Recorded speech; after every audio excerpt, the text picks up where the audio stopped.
Most automakers have sport packages, but how many offer genuine sports cars like the Miata?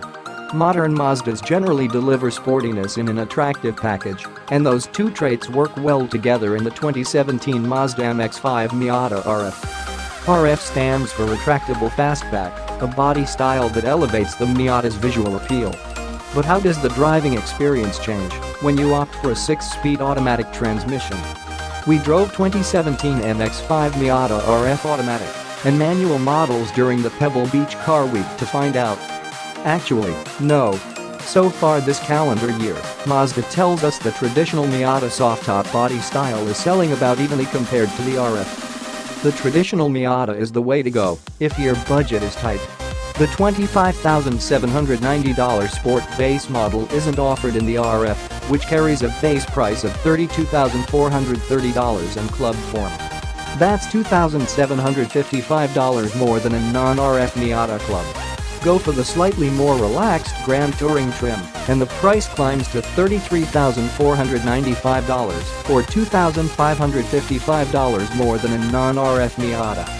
If you want to appreciate the Miata's sporty rear drive package without the 6-speed manual transmission, a 6-speed auto is $1,480 on the softtop-only Sport, $730 on the Club, and $1,205 on the Grand Touring.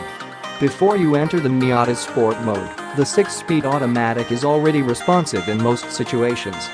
The shift knob itself looks a bit like a manual transmission shifter, although if you were looking to hide your Miata's automatic transmission, the PRND to the left of the shift boot gives it away. I wish the manual modes didn't auto-upshift. There's a manual gate on the shift stalk, and the car has quick reacting paddle shifters, but overall, this is a good automatic. Depending on your situation, however, the manual still deserves consideration. The automatic is good, but it highlights the engine's limits. Instead of being more involved in the driving experience and using a superb shifter, you put your foot down on the accelerator pedal and wait for the car's 155 horsepower and 148 pounds-foot of torque to go to work. I didn't find the Miata RF as underpowered when I drove the manual transmission model because I wasn't as focused on acceleration. So far, 59% of RF buyers have chosen the manual, which Mazda says is much more than the last-gen Miata's hardtop model. Softtop buyers, since January, have gone with the manual about 65% of the time. Motor Trend has tested the Miata softtop accelerating from 0 to 60 miles per hour in 5.8 seconds and the RF in 6.4 seconds. Both of those cars had 6-speed manuals. A Grand Touring softtop with a 6-speed auto reached 60 miles per hour in 6.8 seconds, so a Miata RF with an automatic might take more than 7.0 seconds to hit 60 miles per hour. The MX-5 Miata in RF form is way more of a boulevard star than the regular model. While at dinner off Highway 1 in Monterey one night, I watched as another diner parked his car and, mesmerized, walked straight to the machine gray metallic Miata RF I was driving and not to the beautiful Jaguar E-Type droptop he had to drive past to park. I like the Miata RF styling too, but could do without the predictable effect those extra panels have on rear visibility. What would be a blind spot-free lane change on the regular Miata with its top down requires a tad more work on the RF for drivers who look behind themselves to supplement what the mirrors show. Part of the Miata's appeal is its 2-second manual top operation. On the Miata RF, the top takes a respectable 13 seconds to stow or return back to its coupe-like form.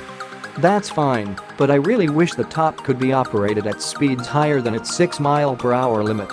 Softtop convertible competitors with tops that function up to about 30 miles per hour provide the freedom of going top-up-down at a stoplight without worry of a green light appearing faster than you thought it would. Just accelerate slowly, and the car will continue its folding or unfolding. When Motor Trend first drove the MX-5 Miata RF, Mazda told us that the low maximum speed helps eliminate the possibility of long hair getting swept into the mechanicals. The Miata wouldn't be the fun-to-drive sports car it is if Mazda tried to cater to all body types and heights. That's why I'm not going to fault the Miata for not fitting me. I'm nearly 6'3", but anyone over 6 feet should really take care to find a comfortable driving position before driving away from the dealership and toward your favorite curvy road. Really, though, this is something consumers should should do on every car, whether it's a Miata, CX-9, or F-150. The RF model, by the way, has 36.8 inches of headroom to the regular Miata's 37.4 inches, but they both have about 4.5 cubic feet of trunk space. If I were interested in the Miata and could fit my above-average height self inside easier, I would skip the RF model. I can see why it's already so popular within the Miata lineup, with a hardtop that provides more security and added style. Even so, I want the ability to drive top down and, at a whim or the sight of traffic ahead, put the top back up at speed. My Miata would be a manual transmission, softtop variant in either the Club or Grand Touring trim. And as much as I like Mazda's new signature machine gray metallic exterior color, I'd opt for a brighter color to maximize the appeal of the body-colored panels on the tops of the interior door panels.